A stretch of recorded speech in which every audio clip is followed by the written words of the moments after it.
Local 2023 ఏప్రిల్లో మనకు వచ్చింది. సో అప్పటి నుంచి కూడా పోలీస్ డిపార్ట్మెంట్లో ఈ సెల్ ఫోన్ని రికవరీ చేసిన తర్వాత విక్టిమ్స్ని ఒక చోట పిలిపించి వాళ్ళకు హ్యాండ్ ఓవర్ చేయడం జరుగుతుంది. సో మన తెలంగాణ పోలీస్ అంటే డీజీ గారు, తర్వాత ఆల్ డిస్ట్రిక్ట్ యూనిట్ ఆఫీసర్స్, అదేవిధంగా మన సిపి సైబరాబాద్ సారు, వీళ్ళందరూ ఏంటంటే పెద్ద ఎత్తున ప్రజలకు మనం ఉన్నాము. సో వాళ్ళ బాధలను మేము షేర్ చేసుకుంటున్నాము, వాళ్ళ విలువైన ప్రాపర్టీని ఇస్తున్నాము. ఒకటి మనం ఏమవుతుందంటే మామూలుగా మనకు సెల్ మనం పోతుంటే ఒక సెల్ దొరుకుతుంది, మనకు ఎక్కడ ఒక సీట్ మీదనో మామూలుగా రోడ్డు మీద దొరుకుతుంది. జనరల్గా మనిషి హ్యూమన్ టెండెన్సీ ఏముంటుందంటే తీసి జేబులో పెట్టుకుంటాం, ఎందుకంటే జర కాస్ట్లీ ఉంది, నేను వాడుకోవచ్చు అని అనుకుంటాం.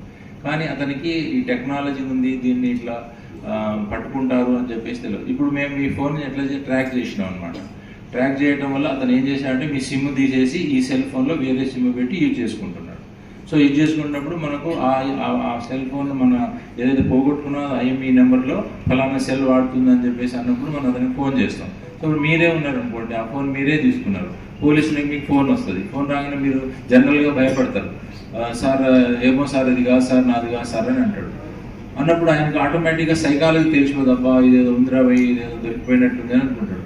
అప్పుడు మనం ఏంటంటే అష్యూరెన్స్ ఇస్తాం వాళ్ళకు, ఏమని, బాబు ఇది కేసు రిజిస్టర్ చేయట్లేదు, దొరికిన సొమ్మును మాకు ఇచ్చేస్తే చాలు అని చెప్పేసి అంటారు. సో ఈ విధంగా ఏమవుతుంది అంటే మనిషి నేను దొంగతనం చేసినా తెలిసిపోతుంది అనే ఉద్దేశంతో చాలా వరకు మనకు రికవరీ కాలేకపోతుంది.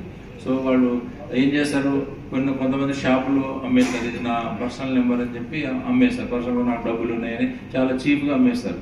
తర్వాత మేము ట్రాక్ చేసినప్పుడు అది ఆ షాప్ దగ్గర దొరుకుతుంది. అప్పుడు షాప్ దగ్గర దొరికినప్పుడు ఆటోమేటిక్గా వాడు లాస్ అవుతాడు కదా, సార్ నేను డబ్బులు ఇచ్చిన, 4,000 ఇచ్చిన, 5,000 ఇచ్చిన, 10,000 ఇచ్చిన అని చెప్పి అనుకుంటాడు. సో ఇది ఒకటి మనకు ఛాలెంజ్ ఉన్నది సొసైటీలో. అది ఏమవుతుందంటే విక్టిమ్స్ మనకు హ్యాపీగా ఉంటుంది, కాకపోతే మీరు వీడు నా సెల్ ఫోన్ని ఏం చేశాడో, ఎక్కడెక్కడ యూజ్ చేశాడో అని చెప్పేసి మనకు ఒకసారి ఒక వస్తువు పోయిన తర్వాత వాడు ఖరాబ్ చేసినాడనే ఒకటి మైండ్లో ఇది ఉంటుంది. కాబట్టి పోయిన తర్వాత ఏం చేయాలనేది ఇప్పుడు ఏసీపీ గారు చెప్పారు. తర్వాత దొరికిన తర్వాత ఎట్లా ఉంటుందనేది అది కూడా మీరు చెప్పాలి. సో మీడియా మిత్రులు కూడా చెప్పేది ఏంటంటే ఇప్పుడు పోయిన తర్వాత ఇవ్వచ్చు ఆయన, ఎందుకంటే అతని వస్తువు కూడా పోయినప్పుడు అతనికి కూడా ఫీలింగ్ ఉంటుంది కదా, నా వస్తువు పోయింది, ఇంత కాస్ట్లీ పెట్టి కొన్నాను, ఎవరైనా గిఫ్ట్ ఇవ్వచ్చు, లేకపోతే అతనే సేవ్ చేసిన డబ్బుతో చాలా కాస్ట్లీ ఐటమ్ కాబట్టి ఇవన్నీ కొద్దిగా ఆర్థికతో ముడిపడి ఉంటాయి కాబట్టి కొద్దిగా సమస్యలు ఉంటాయి. కాబట్టి మీరు ఫోన్లను జాగ్రత్తగా చేసుకోవాలంటే ఈ మామూలుగా రొటీన్గా మేము ఎప్పుడు చెప్తూనే ఉంటాం. ఎందుకంటే ఇప్పుడు మొబైల్ అనేది ప్రతి రోజు మనకు నీడ్ అనమాట, అవసరమైన వస్తువు అది.